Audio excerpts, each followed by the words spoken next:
करेंगे श्रद्धा हत्याकांड में शनिवार को पुलिस के हाथ दो अहम सबूत हाथ लगे हैं। एक तो ये कि महरौली के जंगल में जो हड्डियां मिली थी वो श्रद्धा की हैं, और दूसरा उस लड़की के बारे में पता चल गया है जो श्रद्धा की हत्या के बाद आफ्ताब के छतरपुर स्थित फ्लैट में आई थी।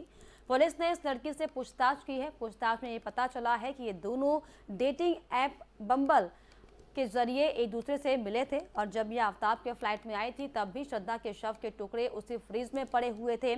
सूत्रों से मिली जानकारी के मुताबिक ये लड़की पेशे से एक साइकोलॉजिस्ट है, और वहीं शनिवार को 4 दिन की पुलिस रिमांड खत्म होने के बाद सुबह करीब 10 बजे आफ्ताब को लेकर पुलिस अंबेडकर अस्पताल पहुंची थी, जहां पर उसका मेडिकल चेकअप करवाया गया। बाद में दोपहर करीब 2:30 बजे दोबारा पुलिस उसे लेकर अस्पताल पहुंची, और यहां पर वीडियो कॉन्फ्रेंसिंग के जरिए उसकी अदालत में पेशी करवाई गई। अदालत ने उसे 13 दिन की न्यायिक हिरासत में जेल भेज दिया है। आरोपी के पॉलीग्राफ टेस्ट करवाने के लिए आगे की कानूनी प्रक्रिया शुरू कर दी गई है। आपको बता दें कि टेस्ट का एक चरण पूरा हो चुका है, और अब आफ्ताब से उन सवालों के जवाबों को मांगेगी जिनका उसने सही से जवाब नहीं दिया है। पुलिस इन सवालों के जवाब ढूंढ रही है। और इस पर खास जानकारी के लिए दिल्ली से हमारे संवाददाता अजीत कुमार हमारे साथ बने हुए हैं। अजीत, जिस तरीके से एक के बाद एक बड़े खुलासे हो रहे हैं, हालांकि जो हड्डियां जंगलों में मिली थी उनका जो डीएनए सैंपल है वो श्रद्धा के पिता से मैच हो गया, तो वहीं अब जिस लड़की का जिक्र लगातार किया जा रहा था ये भी सामने आ गया है कि जो महिला मित्र थी वो साइकोलॉजिस्ट थी। बिल्कुल बताना चाहूंगा लगा जिस तरीके से इस श्रद्धा हत्याकांड में लगातार रोज नए नए खुलासे हो रहे हैं। अब उसी में जहां एक और जो जंगलों से अवशेष मिले थे उनके हड्डियों की जो डीएनए की जो रिपोर्ट है वो श्रद्धा के पिता से मैच हो गया। वहीं दूसरी ओर जो ये जो महिला की बात आ रही थी तो ये सामने आया, भले ये मनोवैज्ञानिक है और इसकी भी मुलाकात उसी बम्बल वेबसाइट से हुई थी, बम्बल वेबसाइट से हुई थी जिससे श्रद्धा की मुलाकात हुई थी। तो साफ तौर पर नए से नए खुलासे जो है कहीं ना कहीं अब ये दिल्ली पुलिस के लिए काफी मददगार साबित होने वाले हैं आरोपी आफ्ताब के खिलाफ सबूत जुटाने में। अब देखना ये हुआ, अभी जहां एक और आफ्ताब को 13 दिन की न्यायिक हिरासत में भेजा गया है, वहीं दिल्ली पुलिस लगातार इसमें सबूत जुटाने में लगी हुई है। तो आगे अभी जो मुख्य मुश्किलें हैं, चाहे वो श्रद्धा के शर की बात करें या हथियार की बात करें, जब तक वो नहीं मिल पाता तब तक और कहीं ना कहीं दिल्ली पुलिस के लिए चुनौती से कम नहीं है। क्योंकि हथियार किसी भी अपराध में जब तक हथियार पुलिस के हाथ में नहीं लग पाता तब तक वो अपराध साबित करना या आरोपी को अपराधी साबित करना बहुत बड़ी चुनौती होती है। अब ऐसा ही चुनौती दिल्ली पुलिस के लिए इस केस में बनती जा रही है। जिस तरीके से आफ्ताब लगातार सवालों के जवाब में पुलिस को गुमराह करने की कोशिश कर रहा है, चाहे वो पॉलीग्राफ टेस्ट हुआ, पॉलीग्राफ टेस्ट में भी वो जब अहम सवाल की बात आई, जब श्रद्धा मर्डर केस से जुड़े हुए सवाल की बात आई तो वो घूमने के बहाने करता रहा, घुमाने की कोशिश करता रहा। तो वो साफ तौर पर दिखा रहे हैं कि भले ही डीएनए की रिपोर्ट मिल गई हो, भले ही वो जो महिला की पहचान हो गई हो, लेकिन कहीं ना कहीं दिल्ली पुलिस के लिए अभी भी किसी चुनौती से कम नहीं। बिल्कुल, वाकई वहीं पुलिस इस पर क्या कुछ कह रही है, क्योंकि जिस तरीके से एक लंबा समय हो चुका है, पॉलीग्राफी टेस्ट हुआ और जो तमाम सबूत सामने आए, अब ऐसे में जाहिर तौर पर पुलिस को और ज़्यादा आसानी होगी सबूतों को खंगालने के लिए। तो पुलिस का किस तरीके का रिएक्शन दिख रहा है इन तमाम खबरों पर?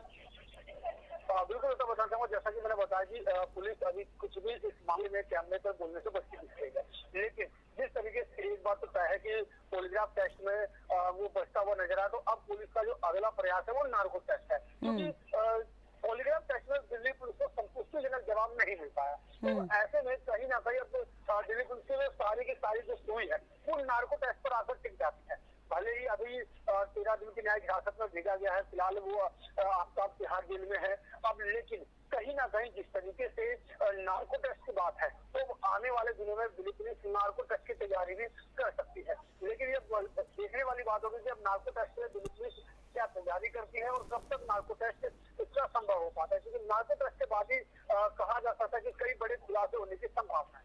चलिए, देखने वाली बात होगी कि अब नार्को टेस्ट में क्या कुछ निकल कर सामने आता है। हालांकि जो टेस्ट इसके पहले कराया गया था उसमें साफ तौर पर आफ्ताब ने बचने की कोशिश की। बहुत शुक्रिया आपका जी तमाम जानकारियों के लिए। तो पॉलीग्राफ टेस्ट में आपको बताएं कि हालांकि आफ्ताब बचता हुआ दिखाई पड़ा है, लेकिन अब ये साफ हो चुका है जो तमाम सबूत सामने आ रहे हैं, ऐसे में अब आफ्ताब का नार्को टेस्ट होगा, ताकि जिन जिन सवालों से बचने की कोशिश आफ्ताब कर रहा है जल्द से जल्द उन सवालों के जवाब पुलिस को मिल सके।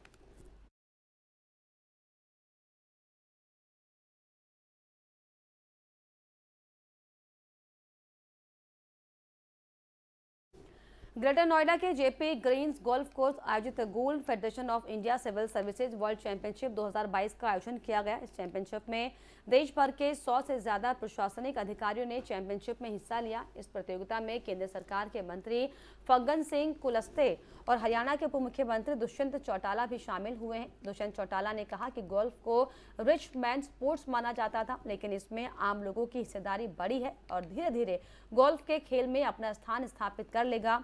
इस प्रतियोगिता में 100 से करीब प्रशासनिक अधिकारियों को 5 टीमों में इसमें IAS, IRS, IFF central services की कैटेगरी में बांटा गया था।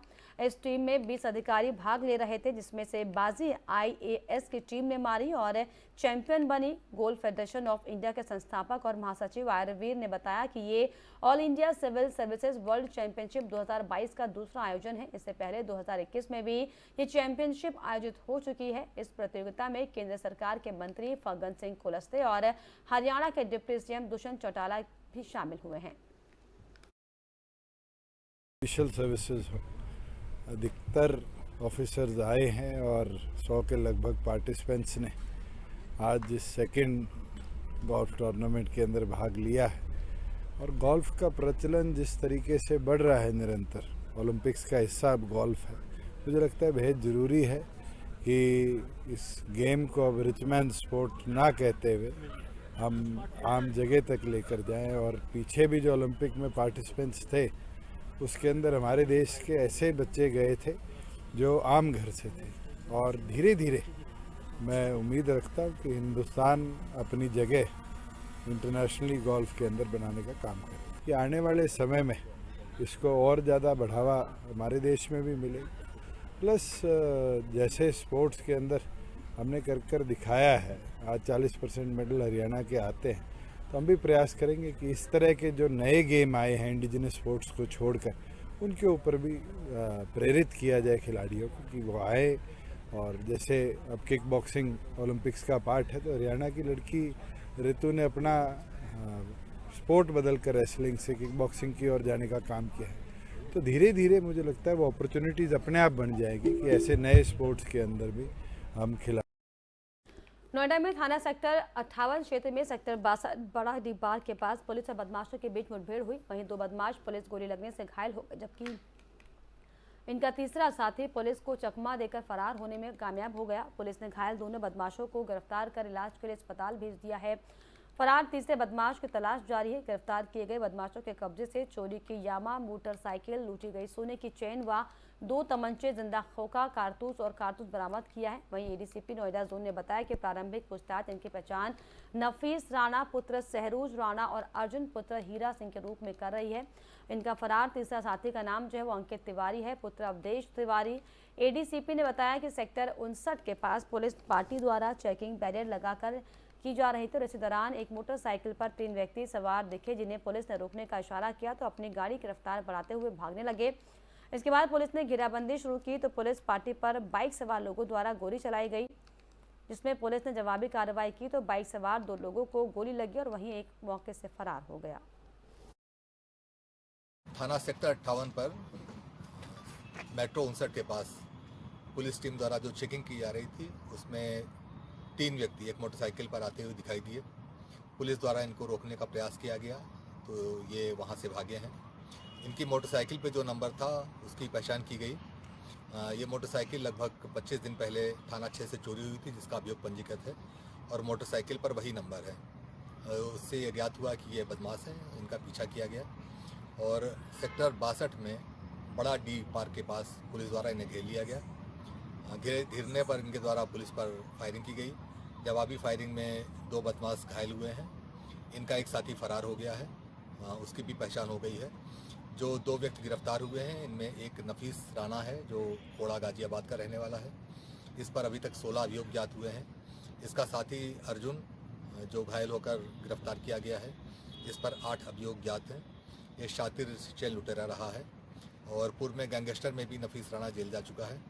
इनके पास से चोरी की मोटरसाइकिल के अतिरिक्त एक सोने की चेन जो लगभग 2 सप्ताह पहले इनके द्वारा सेक्टर 58 थाना क्षेत्र में ही लूटी गई थी, वो बरामद की गई है। इसका अभियोग भी पंजीकृत है। 2 तमंचे और 4 कारतूस भी इनके पास से बरामद हैं। इसका जो फरार साथी है उसकी तलाश की।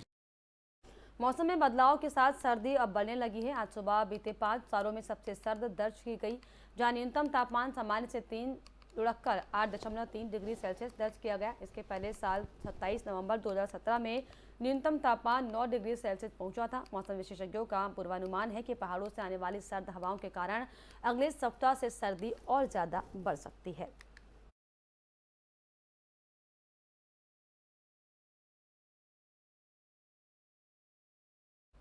और इसी के साथ इस बुलेटिन में इतना ही। देश और दुनिया की तमाम खबरों के लिए आप देखते रहिए FM न्यूज़। नमस्कार।